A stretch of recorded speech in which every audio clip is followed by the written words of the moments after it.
to Senator Ping, medyo idol yan eh, kaya nalulungkot ako, ba't nagkakaganito?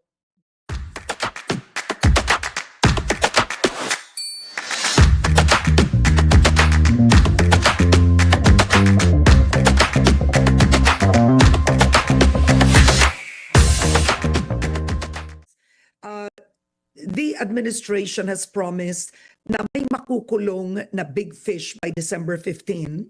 They gave that date and nothing happened. People were disappointed. And number two, among the names mentioned, you have former House Speaker Martin Romualdez, who, of course, Senator Ping Lacson said the original sin starts really with the pork coming from the lower house insertions that are made. But you don't have former Speaker Martin Romualdez in any of the names that are mentioned really for cases to be filed. I want to ask first your point of view on that. What do you think of former Speaker Martin Romualdez?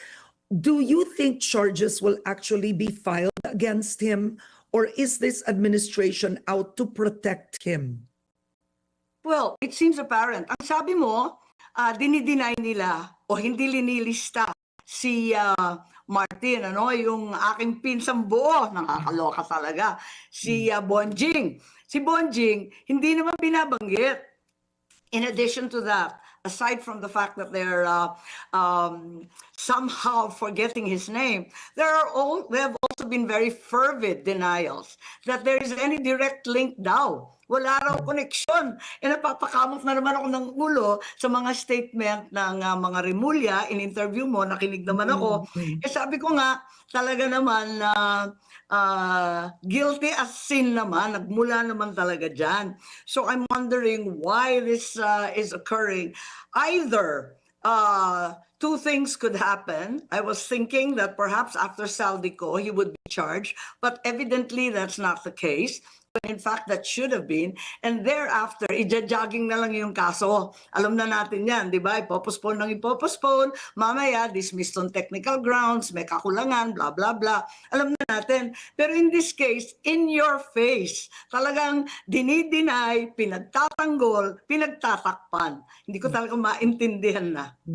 So, frankly, you are not hopeful or optimistic because the DPWH did announce, I remember by November last year, they did announce that they are recommending charges to be filed against the former speaker. I remember, I think the president himself announced that the DPWH was recommending it. But given it is now January 2026, are you optimistic, Senator Marcos, of any kind? No, to tell you the truth, nung August pa, nananagilid na kami. Paano nag-umpisa si Chairman Marcoleta, mga backup kami doon sa Blue Ribbon, and we started investigating this flood control mess. And then we brought up the subjects of the unprogrammed, the 800 billion, pinakamalaking kitty ng DBM, the DPWH, and of course, all the insertions that magically appeared during the BICAM or the small BICAM. In 2025. You will recall I never signed the 2025 budget either. And as a matter of fact, made a privileged speech in December 6 of 2024 urging E.S. Bersamin at that time and Secretary Amina, huwag papirmahin ang kapatid ko dyan, dadali tayo dyan. So you did you advised that? You told Secretary Mina Pangandama noon? Hindi, tumayo ako. May privilege speech ako doon. Talaga sinabi ko, huwag din niyo papayagan at patay tayo dito. Talagang kalokohan to. At yung mga infrastructure projects, humingi ako ng listahan. I was asking for a list and all they told me, no, there's trillions there, but it's various infrastructure projects. Nagkakamot ako ulo. Anong various infrastructure projects? VIP? Anong pangalan ni VIP? Bakit walang listahan? Billion? How is this possible? So I was really perplexed about that. And thereafter, they urged us, pirmahan ninyo yung BICAM report. Sabi ko, asan yung BICAM report? Ang kulit-kulit ko, tanong ako ng tanong. Basta pirmahan ninyo. Hindi naman ako pwedeng pumirma, hindi ko pa nakikita. Yun yung mga black blankety blank. May 67 yata na blank amounts. I'm like, alam mo, Ilocana ako, hindi ako nagpipirma ng mga blank check, kakanervyos. And that's what happened. I never Oo. signed it. I knew it was going to be trouble from day one. And I knew that this flood control mess was going to go nowhere when Chairman Marcoleta was removed from the Blue Ribbon Committee, because thereafter, talagang hinihinto na kami kapag umaabot na kay Bonjing, Tambaloslos, pag umaabot na kay Sandro, pag umaabot na sa palasyo. Biglang talagang may iskerda na sila. Talagang, oh, okay, your time is up, your time is up. Wala yan sa topic. Hindi naman ang program pinag-uusapan kay Secretary Amina. Puros ganon. So, alam na namin, wala na talagang patutunguhan to. Pakitang tao na lamang.